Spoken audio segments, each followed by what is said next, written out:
The storm rolling in from Lake Superior didn't shout.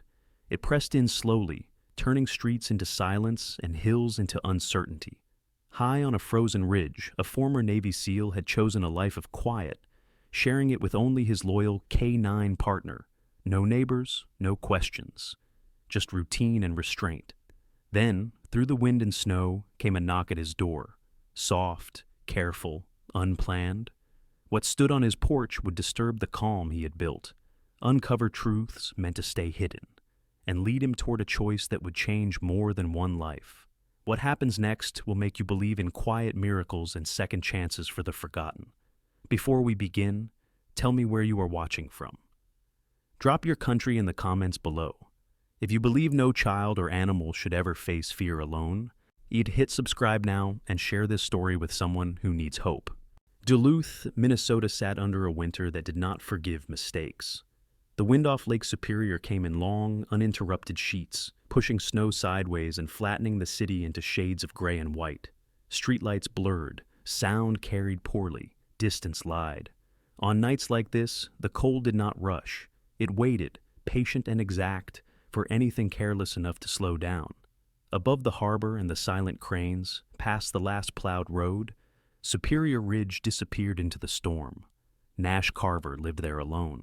His cabin was small, solid, and unremarkable, built for endurance rather than comfort. Thick walls, a steep roof. Windows placed for light, not views. It was the kind of place that survived because someone had thought about failure while building it. Nash liked that. At 41, he was still powerfully built, broad through the shoulders, compact and balanced in the way of a man trained to carry weight and move efficiently. His hair was cut short, his jaw shadowed with permanent stubble. His face held no softness, only structure, sharp cheekbones, a straight nose, eyes the pale gray of overcast ice. He did not look angry or tired. He looked controlled. The stove burned steadily as Nash moved through his routine. One log added, damper adjusted, kettle set close to heat, but not touching flame. Supplies were stacked where he could reach them in the dark. He had checked the generator earlier, not because the forecast demanded it, but because neglect invited consequences. Silence filled the cabin, broken only by the wind testing the walls and the low crackle of fire. Near the door lay Rook.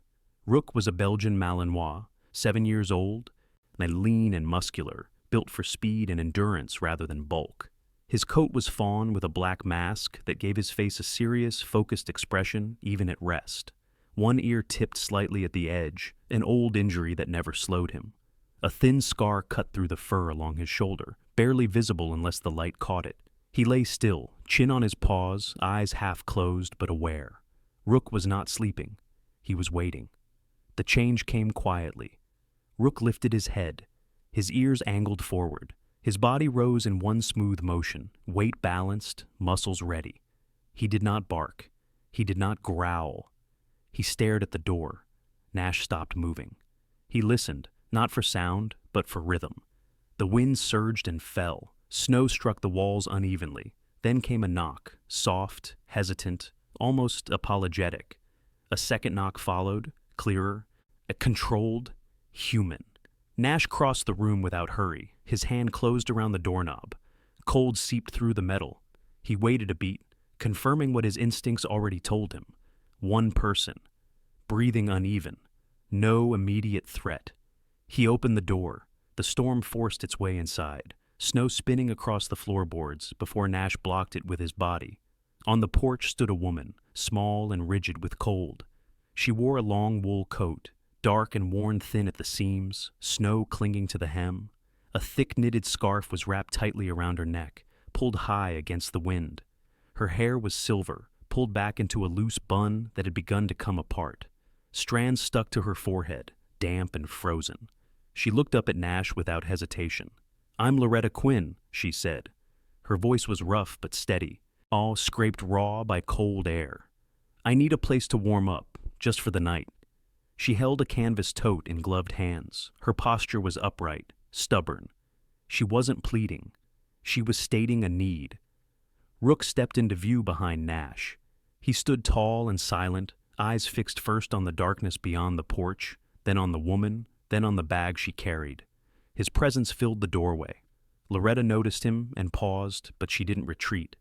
Her gaze flicked to the dog, then back to Nash, measuring rather than fearing. "I can work for it," she added. "I'll clean, chop wood, whatever you want." As she shifted the tote, the sleeve of her coat pulled back.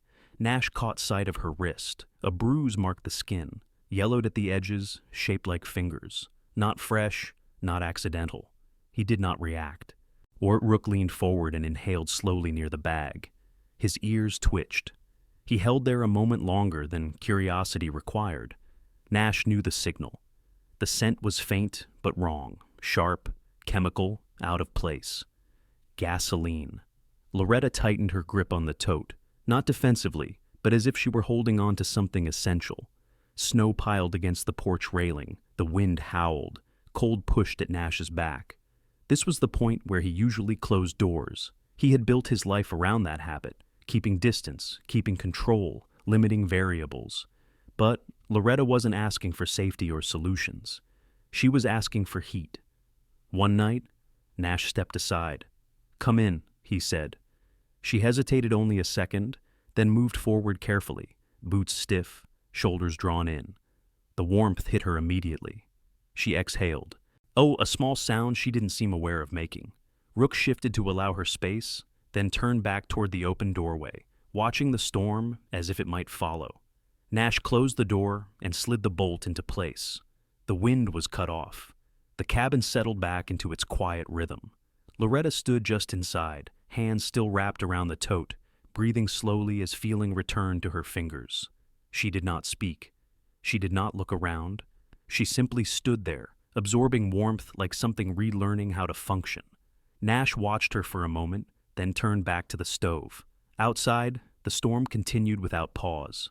Inside, the night had crossed a line. The cabin did not ask questions. It absorbed Loretta Quinn the way it absorbed cold logs and wet boots, without ceremony, without comment. Nash set a folded blanket over the back of the chair closest to the stove and nudged it into place with his foot. Loretta sat carefully, as if her joints had learned to negotiate rather than obey. The heat reached her in stages, first her hands, then her shoulders. Then the deeper shiver eased from her spine. Nash poured water into a pot and set it on the stove. He moved the way he always did, direct, efficient, no wasted motion.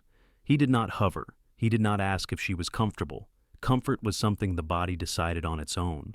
Rook remained near the door, sitting upright, back straight, ears forward. His eyes tracked the room, then returned to the door. It was as if the storm were a presence that might try again. Loretta loosened her scarf and unbuttoned her coat. Beneath it, she wore a thin sweater, stretched and mended at the elbows. She placed the canvas tote at her feet and rested her hands on her knees. They trembled slightly, not from fear now, but from the delayed return of circulation. She noticed Nash watching and curled her fingers inward, a small, instinctive attempt to hide weakness. "Thank you," she said. The words were simple, not heavy with expectation. Nash nodded once.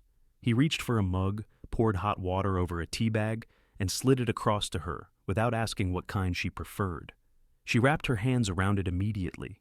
Steam fogged her glasses, and she took them off, setting them carefully on the table beside her. Without them, her eyes looked older, more exposed. Rook shifted his weight and lay down, still facing the door. His tail rested flat against the floor. He was not relaxed. He was waiting. Nash crouched near the stove to adjust the airflow.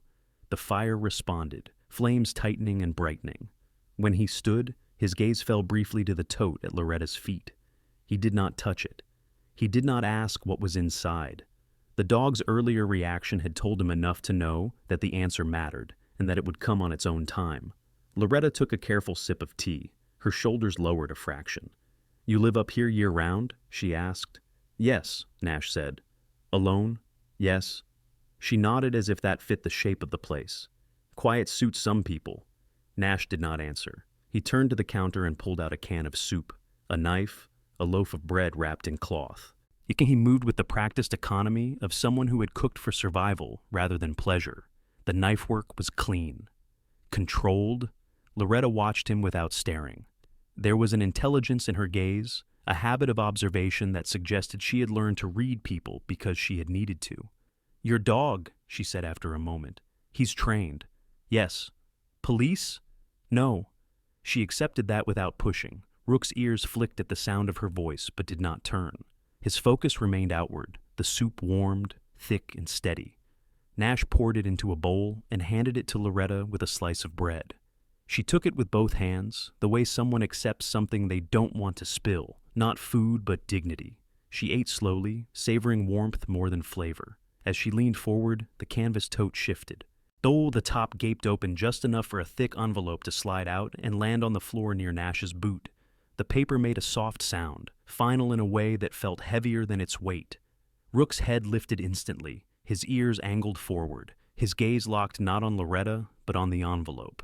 He did not move closer. He did not growl. He stared at it the way he stared at doors. Nash noticed. He crouched and picked the envelope up. The paper was stiff from cold. The logo printed in the corner was sharp and clean. Strickland Harbor Capital. Beneath it, bold black text announced its purpose without apology. Loretta froze. "That's not—" she began, then stopped. Her mouth closed. Her jaw tightened. The lie died before it left her. Nash placed the envelope on the table between them, face up, not accusatory, just present.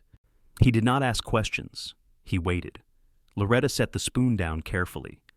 "I didn't miss payments," she said quietly. "I missed repairs." Nash did not interrupt. "The roof started leaking after the fall storm. Furnace went a month later. I borrowed to fix it. They said it was temporary, fixed income, emergency assistance." She let out a short breath that held no humor. "Funny how temporary things grow teeth." She lifted her sleeve and glanced at her wrist, then lowered it again, as if deciding how much truth to offer. "They came in person last week, polite, clean coats, they talked about options, then they talked about timelines." Rook rose and crossed the room with a slow, deliberate step. He placed himself beside Loretta's chair and leaned his shoulder lightly against her shin. The contact was firm but gentle, grounding. Loretta's hand dropped to his head without thinking. Her fingers pressed into his fur and stayed there. Nash watched the interaction, something tight loosening behind his eyes. He turned away before it settled. Outside, the wind changed pitch. Rook's head snapped toward the window. His body stiffened, muscles coiling. He stood very still, staring through the glass at the slope beyond the porch. Nash followed his gaze. At first there was nothing, just snow and shadow. Then, far down the ridge, a light moved where there should not have been one. A brief glow. Gone, then back again. Too steady for reflection, too deliberate for chance. Loretta's hand tightened in Rook's fur. "They come back," she said softly, "to remind you." Nash moved to the window and watched until the light disappeared. He did not rush. Then he did not speak until the night settled again. When he turned back, his expression had shifted. Not angry, not fearful, but focused. "You're staying," he said. Loretta opened her mouth to argue, then closed it. The fight left her shoulders in a slow exhale. "Just until morning," she said. Nash shook his head once. "Until the storm breaks." Rook returned to his position by the door, sitting upright. Watch resumed. Nash added another log to the fire and checked the lock without comment. The cabin felt smaller now, not cramped, but occupied by purpose. Later, when Loretta's breathing evened and the storm pressed on, Nash stepped onto the porch briefly to check the generator. The wind cut hard.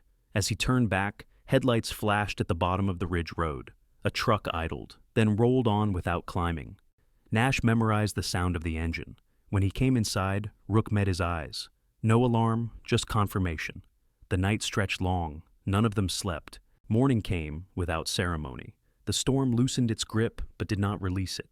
Snow still fell, lighter now, drifting instead of driving, as if the night had spent its worst anger and settled into watchfulness.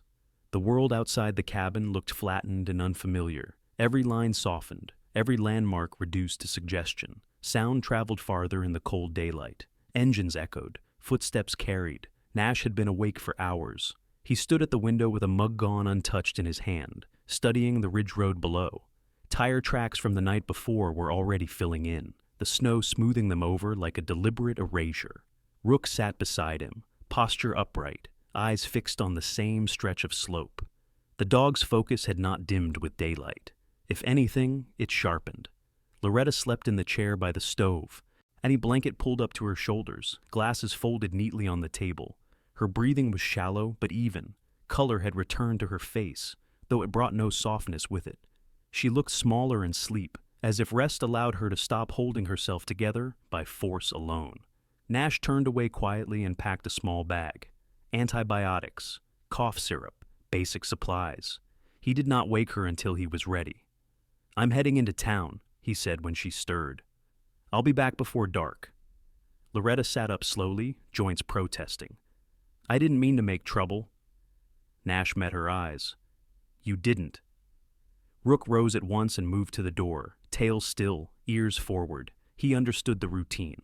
Vehicle, town, variables. The truck started with a low, reliable growl. Nash drove carefully down the ridge, tires biting into packed snow.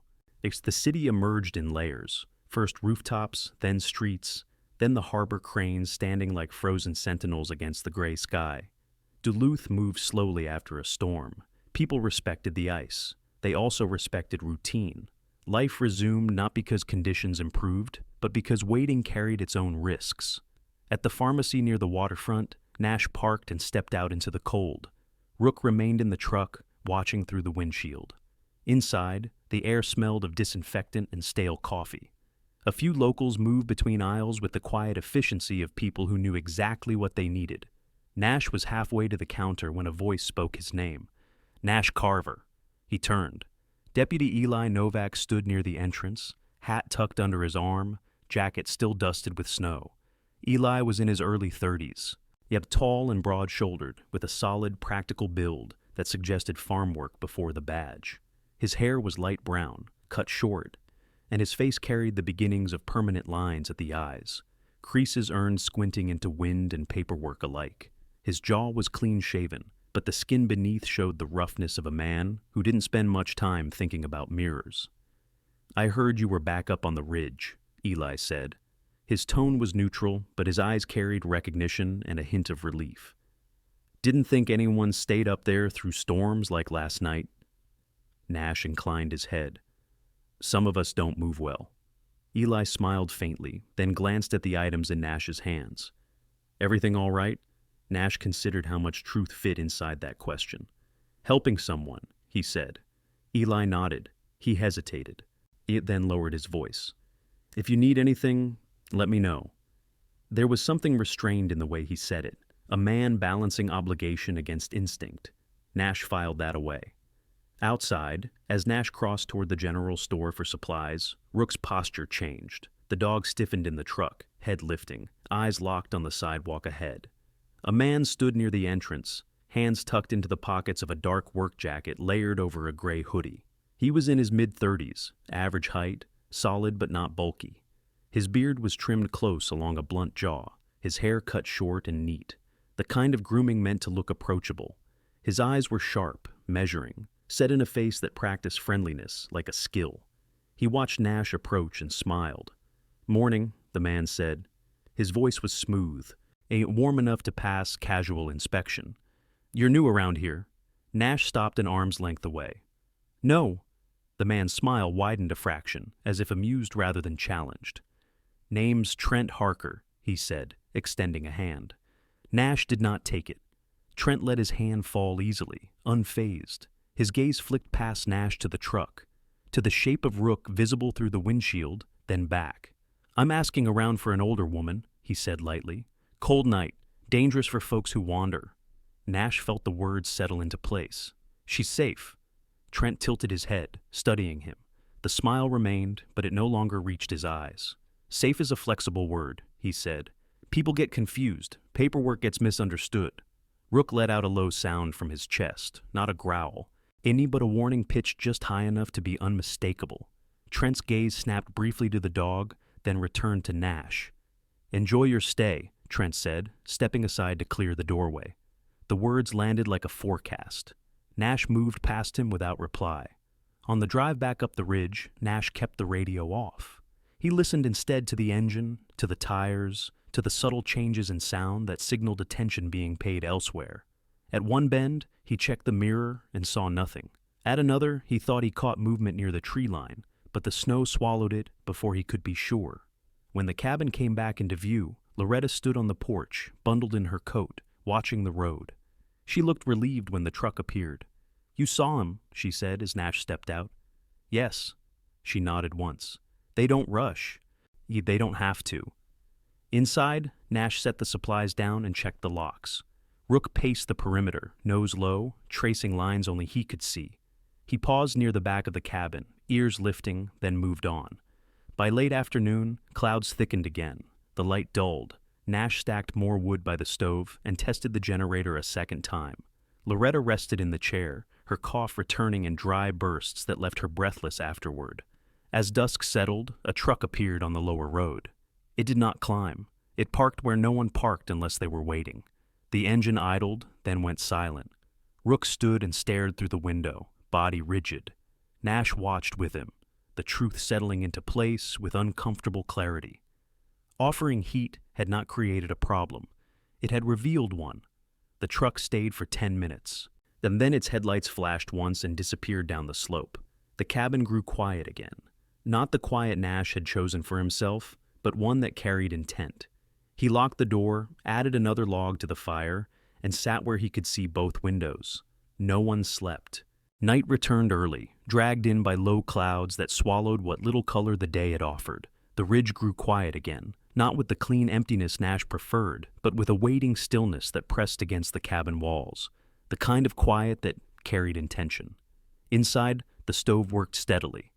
Loretta sat wrapped in a blanket, her posture careful, conserving strength. Her cough came and went, dry and persistent, leaving her lips pale afterward. Nash noticed everything without commenting. He had learned long ago that naming weakness did not make it easier to carry. Rook did not settle. He moved in slow circuits around the cabin, nose low, tail still, tracing lines invisible to anyone else. He paused at the front door, then at the window, then at the back wall where the snow piled higher.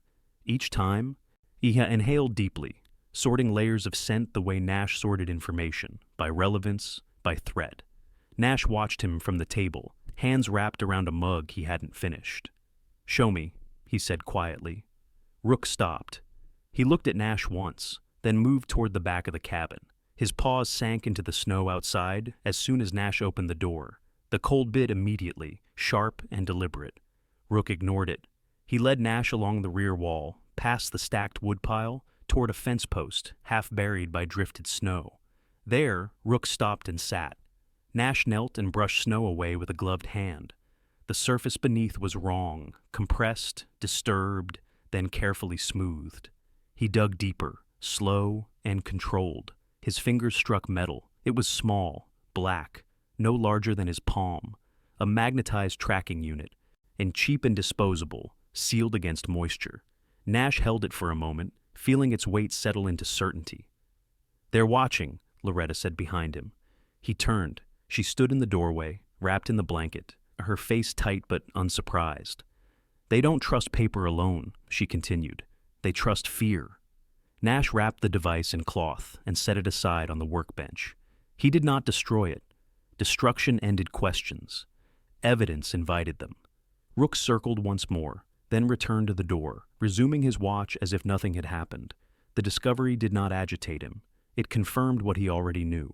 Inside, Nash checked the windows again and slid an additional bolt into place. He adjusted the stove, then set a lantern within reach. Loretta watched his movements, reading them the way she read people, by what they prepared for, not what they said. "You didn't sign up for this," she said quietly. Nash met her gaze. "Neither did you." Later that night, Loretta's cough worsened. Her breathing grew shallow, uneven.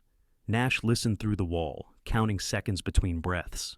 He had done this before, in places where evacuation was not guaranteed and waiting carried consequences. By morning, he made the decision without debate. The drive into town was careful, deliberate. Rook rode in the back this time, lying on a blanket, eyes fixed forward. Loretta sat rigid in the passenger seat, hands folded in her lap, as if bracing against judgment rather than pain. The clinic sat on a side street near the old rail yards, a squat brick building with windows fogged from inside heat. "Doctor?" Elaine Morris met them at the door. She was in her mid-50s, short and broad-shouldered, with gray hair pulled back into a practical knot. Her face was lined in a way that spoke of long shifts and too many conversations that ended without solutions. She listened more than she spoke. Inside, she checked Loretta's lungs, her pulse, her temperature. Her mouth tightened slightly as she worked. "Early pneumonia," she said at last. "Treatable. But she needs rest, warmth, and no stress." Loretta gave a thin smile. "That last part might be tricky." Dr. Morris glanced at Nash, her eyes sharp. "Then you'd better make it untricky." Nash nodded once. Back at the cabin, the afternoon stretched thin. Snow fell again, light but persistent. Rook resumed his patrol, this time paying extra attention to the perimeter. Then he paused near the fence post again, then moved downslope, nose tracking something older than the fresh snow. Nash followed. The trail led toward a frozen creek at the edge of the property. Rook stopped near a fallen pine, its trunk half buried like a wound that hadn't healed. He pawed once, twice, then sat back. Nash dug. A nylon bag surfaced, buried shallow and hurried. Inside were folded documents stamped with the same Strickland Harbor Capital logo, names circled in red.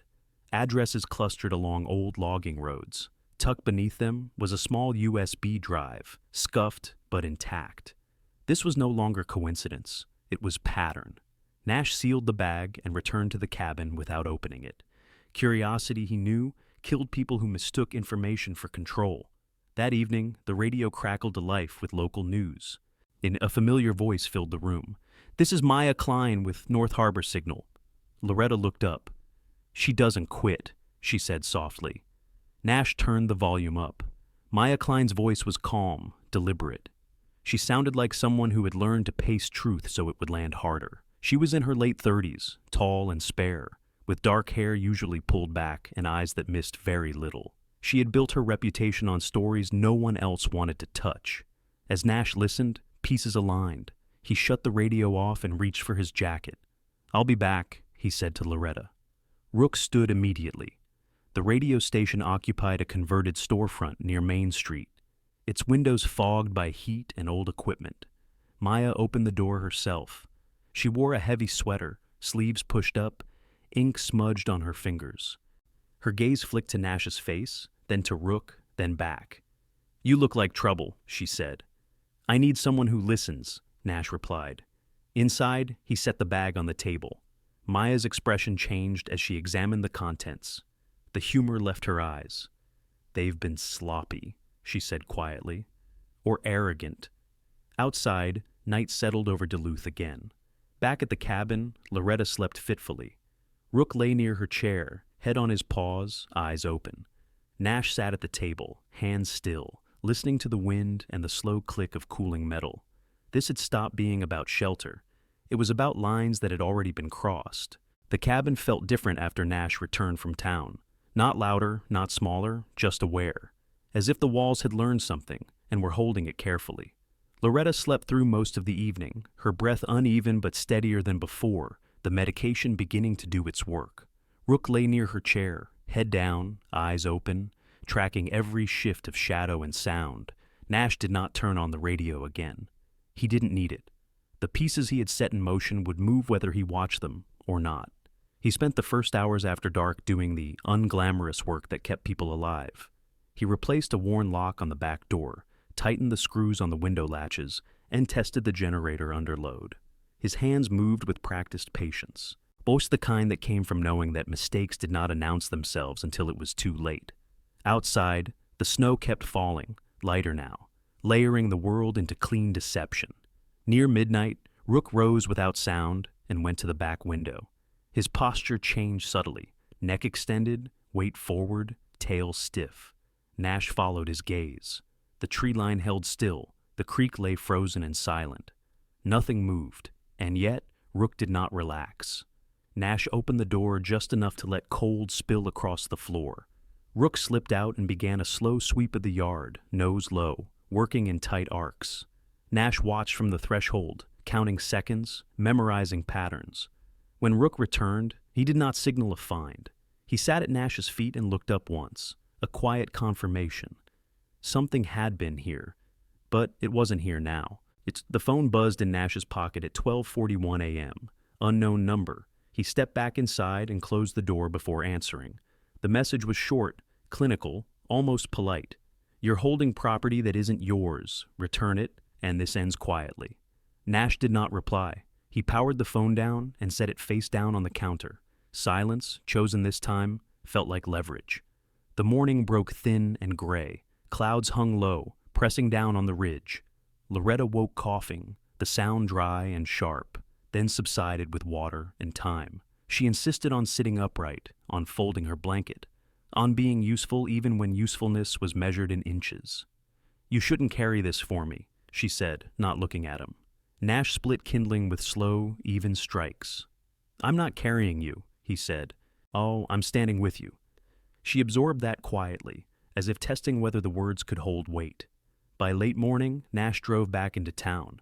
Rook rode with him again, this time alert but calm, reading the road like a language he understood. They parked 2 streets away from the radio station. Nash did not like patterns that could be learned. Maya Klein met him at the door with a mug of coffee already cooling in her hand. In daylight, she looked exactly like what she was, tireless and unsentimental, tall, spare, shoulders squared by years of leaning into uncomfortable conversations. Her dark hair was pulled back tight, a practical choice. She wore no makeup to soften lines that didn't need softening. The ink smudge on her fingers was still there, stubborn as a habit. "They escalated last night," she said before Nash could speak. My voicemail filled up. Polite voices, legal language. One man tried to explain why asking questions might complicate things for people I care about. She set the mug down untouched and met Nash's eyes. "That USB, don't open it here." "I won't," Nash said. They sat at opposite ends of the table. Maya spread out photocopies she had pulled overnight. Property records, shell companies, addresses clustered near access roads and abandoned industrial sites. Patterns emerged when she lined them up. Nash watched her work, noting the steadiness of her hands. She had been afraid before. Fear had taught her to be careful, not to stop. "I need confirmation," she said. "Names, timelines, something that survives a lawsuit." Nash nodded. "You'll have it?" He left her with copies of the documents, not the originals. Control mattered. Outside, Rook stood at heel while Nash scanned the street. A man leaned against a lamppost down the block, pretending to scroll on his phone. Average height, baseball cap pulled low, beard grown out unevenly, the kind of disguise that hid intention behind forgettable features. When Nash looked directly at him, the man looked away too quickly. They drove off without being followed. Nash did not relax. At the clinic, Dr. Morris met them with her arms folded. "She's not worse," she said. "But she's not better. Stress is slowing things down." "I know," Nash said. "You're not invisible," she added, eyes sharp. "Whatever you're doing, do it faster." On the way back up the ridge, Rook shifted and pressed his nose to the glass. Nash slowed. At a turnout overlooking the harbor, a dark SUV idled with its lights off. It did not move as Nash passed. It did not need to. The message was the same as the text. That afternoon, Deputy Eli Novak arrived without calling ahead. He parked well back from the cabin and walked the rest of the way, boots crunching deliberately. His jaw was set, the way it got when he had decided something and didn't want to talk himself out of it. "They came by my office," he said once inside. "Strickland's people, asked about procedure, about you." "And?" Nash asked. Eli exhaled. "I told them I follow the law. That didn't satisfy them." Rook watched Eli closely, head tilted, evaluating tone as much as content. Eli noticed and gave a short, humorless smile. "I grew up with dogs," he said. "They always know before people do." Nash showed him the tracker, the documents, the pattern Maya had mapped. Eli listened without interruption. When Nash finished, Eli rubbed his face with one hand, fatigue etched into the lines around his eyes. "This isn't just lending," Eli said. "This is coercion, surveillance, intimidation." "Yes," Nash said. Eli nodded once. "Then we do this right."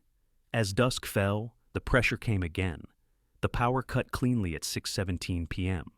No flicker, no warning. The generator kicked in automatically, its steady hum filling the cabin. Loretta flinched at the sudden darkness before the lights returned. Nash moved calmly, adjusting switches, placing lanterns where hands could find them. Outside, the wind rose. Snow struck the windows sideways. Rook paced once, then took his place by Loretta's chair, body angled outward, a living barrier. Another message arrived. Nash did not open it. Instead, he stood at the window and watched the ridge. Down below, any headlights appeared again, then vanished. A test, a reminder. He turned back to the room, Loretta breathing carefully, Rook holding his line, the generator steady in the background, and felt something settle into place. This was no longer about discovering what was happening. It was about deciding where to stand while it unfolded. He sat at the table and began to plan, not loudly, not heroically, but with the patience of someone who understood that systems broke when pressure was applied in the right places. Outside, the storm gathered itself for another attempt. Inside, no one slept. The decision was made before anyone said it out loud. It settled into the room the way cold did, quiet, unavoidable. Nash stood at the window, watching snow slide off the eaves in slow sheets, and understood that waiting had reached its limit. Pressure, once applied, either broke things or revealed what they were built from. Strickland's people had begun to squeeze. The only way forward was to step into the space they were trying to control. Loretta's house sat at the edge of the old harbor district, where Duluth thinned into warehouses, rail spurs, and streets that never quite recovered from the loss of industry. It was a modest place, cedar-sided, square-shouldered, built to last rather than impress. Nash had only seen it from a distance once, when Loretta pointed it out from the porch the morning after the storm. From up on the ridge, it had looked small but anchored, like something meant to stay put. By late afternoon, Nash, Rook, and Deputy Eli Novak parked 2 blocks away. Snow muffled their footsteps as they walked. Eli wore plain clothes, heavy jacket, jeans, boots worn unevenly at the heel. Without the uniform, he looked younger and more exposed. His shoulders were tight, his jaw set. This was not procedure. It was a choice. "You sure about this?" Eli asked quietly. Nash nodded. "We go in, we look, we leave, no damage, no noise." Rook walked between them, leash loose, head level. The dog moved differently here, more alert, less patient. His nose worked constantly, sampling air that carried oil, old wood, rust. The harbor had its own language. Rook understood it well enough. Eli unlocked the back door with a key pulled from an evidence pouch. The lock turned smoothly, too smoothly. The house had not been forced. It had been entered politely. Inside, the air was stale and cold. The heat had been shut off cleanly, the way utilities were cut when paperwork said people no longer belonged. Furniture sat exactly where Loretta had left it. A kitchen table with one chair pulled back. A lamp tilted slightly on a side table. Photographs lined the mantel. Loretta younger, standing with 2 children, arms around shoulders, smiles caught mid-laugh. Dust had settled, but nothing had been disturbed. The absence was deliberate.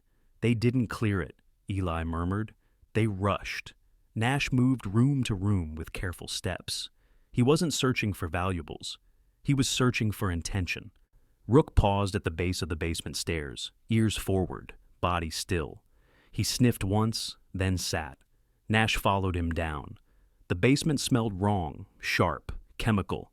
Gasoline layered thinly over damp concrete and old metal. Nash's muscles tightened. He swept his light across the far wall and saw it immediately. Fresh boards nailed over older planks. The nails were new. The wood was clean. Rook let out a low sound, barely audible. A warning, not fear. Nash pried the boards loose. Behind them was a shallow storage space packed with boxes and file folders. Stamps and seals marked nearly every document. Names, addresses, dates. Strickland Harbor. Capital repeated again and again, a signature disguised as bureaucracy. Beneath the paperwork sat a red plastic fuel can, half full. "This wasn't storage," Eli said.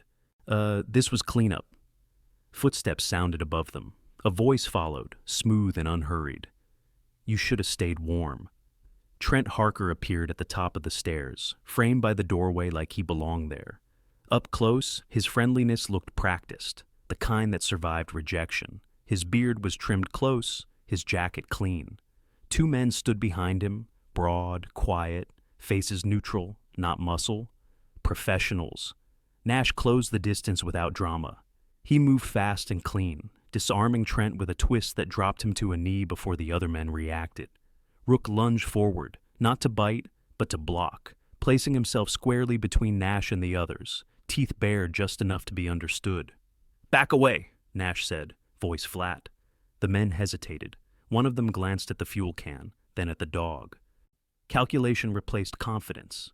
Eli fired a warning shot into the floor above their heads. The crack echoed through the house, loud enough to draw attention without crossing a line. That was enough. The men retreated. Trent struggled, then froze as Nash tightened his grip. "You don't own this," Nash said quietly. Trent smiled even then. "We own time." They left with what they could carry. Photographs of documents, a ledger, names, not everything. Enough. They didn't stop running until the alley swallowed the house and the harbor wind covered their sound. Back at the cabin, Loretta sat by the stove, hands clasped, eyes searching Nash's face. She did not ask what they found. She already knew. Nash knelt in front of her. "They planned to burn it," he said. "To erase records." Her mouth trembled once, then steadied. "Nah, I thought so." Rook pressed his head against her knee, solid and warm. Loretta rested her hand on his neck, fingers curling into fur, as if anchoring herself to something that could not lie. Outside, night fell again, colder than before.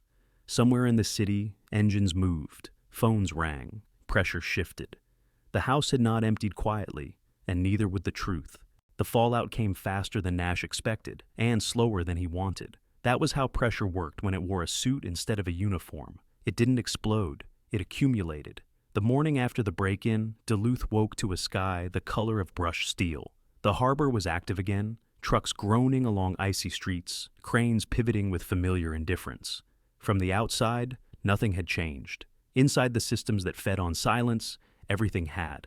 At the cabin, Loretta's breathing improved by degrees, not leaps. The fever eased but did not disappear. She moved carefully, conserving energy, insisting on small rituals, washing her cup, folding her blanket, asking Rook if he approved of the weather, as if the dog were a barometer. Rook accepted the attention with stoic patience, his tail giving a single thump now and then. But his eyes never stopped working. Nash slept in short intervals, seated with his back to the wall, the way he had learned to rest when rest was optional. The house invasion had crossed a line, and lines, once crossed, rarely invited apologies. He expected retaliation. He just didn't know which shape it would take. The first sign arrived as paper. A courier envelope appeared on the porch before noon, placed neatly against the door, untouched by snow. Inside was a notice addressed to Loretta Quinn, dense with legal language, accusing her of trespass, misrepresentation, and interference with lawful proceedings. The tone was clinical, almost courteous. The message underneath was clear enough: comply, or we will bury you properly. Loretta read it without shaking.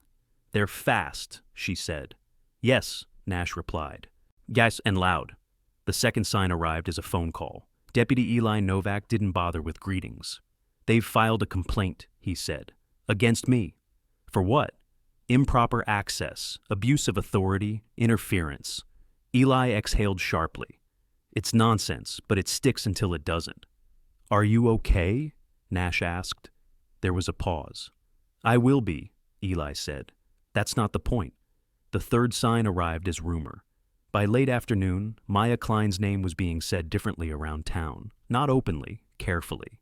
People asked why she was stirring things up, whether she was biased, whether she understood how much Strickland Harbor Capital had invested in local development. The questions were always framed as concern. That was how the knife stayed clean. Maya came to the cabin just before dusk. She drove an old Subaru with mismatched tires and a cracked windshield that had never quite justified replacement. She climbed out wearing a wool coat too thin for the weather and boots that had seen more pavement than snow. Her dark hair was pulled back tightly, exposing a narrow face with sharp cheekbones and eyes that missed nothing. Fatigue lived there now, etched in deeper lines than before, but it hadn't softened her resolve. "They're pushing everything at once," she said as Nash let her in. "Legal pressure, social pressure, access pressure." Loretta offered her tea. Maya accepted, hands warming around the mug before she spoke again. "The documents you brought, they're solid, but they're not enough to force a collapse. Not yet." "What do you need?" Nash asked. "A room," Maya said, "with witnesses." She explained quickly. That's the city council meeting scheduled for the following night had been an afterthought on the calendar. Budget updates, zoning approvals, a public comment period no one usually used. Strickland's people would be there. They always were. So would the cameras, local press, residents who still believed meetings mattered. "If we bring it there," Maya said, "they can't smother it quietly." Loretta listened, fingers tight around her cup. "They'll come after you harder." Maya met her gaze. "They already are." Rook rose and crossed the room, positioning himself near the door, as if marking the conversation's weight. Nash watched him, then nodded. "We do it clean," he said. "No theatrics." That night, the pressure turned physical again. The power cut just after 10. Not a failure, a decision. The generator engaged automatically, its lights returning with a steady hum. Loretta startled despite herself, breath catching. Rook moved to her side instantly, leaning against her leg, grounding her with his weight. Nash checked the perimeter. The tracker he had removed days earlier was gone from where he had stored it, taken sometime during the afternoon while the cabin had been empty. "They're bold," Maya said quietly. "They're nervous," Nash replied. Near midnight, a dark sedan idled at the base of the ridge again. This time it climbed halfway before stopping. Headlights swept across the trees, then shut off. The engine remained on. Rook watched from the window, hackles lifting slightly. Not fear. Recognition. Nash did not go outside. He did not answer the challenge. He waited. The car left after 12 minutes. The day of the meeting dawned brittle and bright. It gave the kind of cold that cracks skin and sharpens sound. Loretta insisted on going, despite Nash's concerns and Dr. Morris's instructions. "If they're talking about my life," she said, "I'll be in the room." At the community hall, heat fogged the windows and coats piled up along the walls. The room filled slowly. Older couples, young families, men in work jackets, women with notebooks clutched tight. Strickland's representatives sat near the front, polished and relaxed. One of them, a silver-haired man in a tailored coat, smiled easily as he spoke to a council member. His name was Gage Holloway, a regional director by title, a fixer by reputation. His beard was trimmed perfectly, his posture open. He looked like someone people trusted instinctively. Maya took her place near the podium. Eli stood at the back, out of uniform, arms crossed, a jaw tight. Nash stayed near the wall, Rook at heel. The dog lay down, calm but alert, eyes tracking movement across the room. Public comment opened. Maya spoke first. She did not accuse. She outlined patterns, rates that shifted without notice, signatures that changed, homes seized faster than law allowed. She named no names at first. The room stirred, then Loretta stood. She was smaller than most in the room, wrapped in her coat, hands steady at her sides. Her voice carried surprisingly well. She spoke of repairs, of promises made over the phone, of men who came smiling and left bruises behind. She did not cry, she did not beg. She told the truth like a record set down. Gage Holloway rose smoothly when his turn came. His voice was warm, regretful. He spoke of misunderstandings, of unfortunate errors, and of assistance programs that could not help everyone. As he gestured, Rook lifted his head sharply. The dog's nose twitched, his eyes fixed on Gage. Nash felt it an instant later. A faint, wrong smell threaded through the heated air. Gasoline. Just a trace. Rook stood. The low sound that came from his chest cut through the room. Not loud, not wild. Enough. Nash moved at the same time Eli did. The council chair faltered. The room shifted from polite attention to instinctive unease. "What's going on?" someone asked. Nash didn't answer. He followed Rook's gaze to the map on the wall, the old maintenance routes marked near the harbor warehouses, to the emergency exits, a plan still moving. "Evacuate the building," Eli said, voice carrying authority he hadn't planned to use tonight. Chaos followed, but it was controlled. Outside, AIM sirens rose. Fire trucks moved fast toward the docks. By the time the truth surfaced fully, it could no longer be folded away. Inside the hall, Rook sat again, mission complete. Loretta rested a hand on his head, breathing steady. Nash stood beside her, the room buzzing with voices and cameras. The pressure had filled the room. Now it had nowhere left to go. The fire at the docks never fully took. That was the first quiet victory, though no one called it that at the time. By the time the trucks arrived, flames had licked at soaked pallets and died in a hiss of steam and chemical smoke. The warehouse lights came on in harsh white bands, revealing hoses, footprints, and a trail of mistakes that could not be brushed away. Men who had planned on confusion found themselves answering questions instead. Paper did not burn the way it was supposed to. By morning, Duluth felt altered, not by celebration, but by exposure. News vans clustered near the harbor. People stood longer in doorways, speaking in low voices that carried names they had learned to avoid. The city council postponed votes and issued statements. And New Strickland Harbor Capital went quiet in the way organizations did when they were counting exits. At the cabin, Loretta slept deeper than she had in days. Her breathing was steadier, the cough reduced to a tired rasp that came and went without panic. Nash checked her temperature twice, then left her to rest. He stood outside with Rook, watching steam lift from the snow where sunlight found it. The ridge was bright and honest in the cold. Nothing hid easily in daylight. Deputy Eli Novak arrived just after noon, his truck parked farther down the drive than usual. He walked up with his hands in his pockets, shoulders loose for the first time in days. They found accelerants in 3 locations, he said. Matching containers, same supplier. We're not guessing anymore. Nash nodded. He had not expected relief to feel so quiet. Maul Maya Klein called an hour later. Her voice was hoarse, tired, and unmistakably satisfied. Federal agents are asking for copies, she said. Not requesting, asking. She paused, then added, They tried to call it an isolated incident. That didn't last. Loretta woke in the afternoon and insisted on sitting up. Nash helped her to the chair by the stove. Rook settled at her feet, the familiar weight of him anchoring the room. She looked smaller still, but steadier, like someone who had finally set down a heavy bag. They won't stop, she said, not as fear, but as assessment. No, Nash agreed, but they won't be alone. The hearing came quickly. Not the kind that ended things, but the kind that stopped them from continuing unchecked. Temporary orders, stays, reviews. It was not justice delivered with a clean edge. It was justice breathing again. Loretta's house was returned pending investigation. Utilities were restored. The locks were replaced, by Nash this time, with his own screws and his own attention. They went back together on a clear morning. The cedar siding caught the light. The place smelled like cold wood and old memories. Loretta moved through each room slowly, touching the backs of chairs, the door frames, the window sills. She paused at the mantel and lifted a photograph, brushing dust from the glass with her sleeve. I thought they'd take it all, she said. They didn't, Nash replied. Rook explored with care, nose down, tail level. He paused at the basement door, then looked to Nash. Nash shook his head once. Not today. The dog accepted it and moved on, checking the perimeter as if resetting a boundary.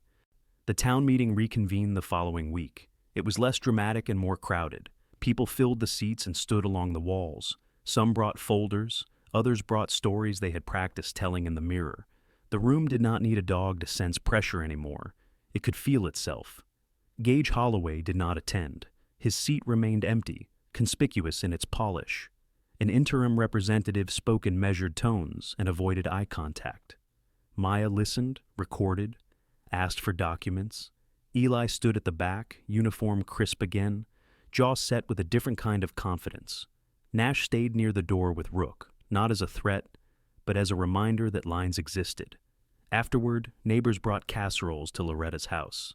They arrived with careful smiles and hands that hovered, unsure where to put themselves. And Loretta accepted each dish with the dignity of someone who understood the cost of asking and the cost of refusing. She insisted on returning containers cleaned and dried. Nash helped carry, stacked, labeled. He stayed longer than he planned and left earlier than he wanted. The balance felt right. Weeks passed. Snow softened into slush, then hardened again. The lake exhaled fog at dawn. The news cycle moved on, but the investigations did not. Subpoenas traveled. Offices closed quietly. Names once spoken carefully were spoken plainly. At the cabin, change arrived without ceremony. A second chair appeared near the stove. A kettle stayed warm longer than necessary. Nash repaired a fence that had never bothered him before. He found himself listening to the radio in the evenings, not for alerts, but for company. Rook slept more deeply now, and rising only when something real demanded it. One afternoon, a truck stopped at the end of the drive. A woman stepped out, late 30s, average height, hair pulled back in a practical braid. She wore a heavy coat and carried a folder. Her name was Dana Brooks, an investigator assigned to the case. Her face was plain, her eyes direct, the kind that had learned patience by necessity. She asked questions without drama and listened without interruption. When she left, she shook Nash's hand firmly and nodded to Rook with a small smile. "Good dog," she said. Rook's tail moved once. Spring arrived cautiously. Snow retreated from south-facing slopes. The creek ran again. Loretta planted seeds in the small garden behind her house, her hands steady, her breath easier. Nash helped turn soil and build a low fence to keep rabbits honest. He did not talk much while he worked. Loretta did not require it. The final notice came in the mail on a bright morning. The investigation had found sufficient cause. Charges would proceed. Assets were frozen. A pattern had been named. Loretta read the letter twice, then folded it carefully and set it down. "Well," she said, "that's that." Nash watched the light move across the table. He felt something unfamiliar and solid settle in his chest. Not relief exactly, not triumph. Purpose, maybe. The kind that stayed. That evening, the cabin filled with neighbors. Someone brought a guitar. Someone else brought pie. They spoke of small things, weather, repairs, plans for summer. Rook moved among them with measured curiosity, accepting scratches and returning to Nash's side when the room grew too loud. Later, though, when the fire burned low and the last truck pulled away, Nash stood on the porch with Rook and listened to the quiet. It was different now, not empty, not isolating. It held. Loretta called from inside, her voice stronger. "You coming in?" "In a minute," Nash said. He looked out over the ridge, over the city that had learned something about itself, and felt no urge to leave. Staying, it turned out, was not surrender. It was a choice. Rook leaned against his leg, solid and warm. Nash rested a hand on the dog's head and stood there until the cold reminded him of time. Inside, the fire waited. Sometimes miracles don't arrive as thunder or bright light. Sometimes they arrive quietly, through a door that opens, a hand that stays, or a heart that chooses not to turn away.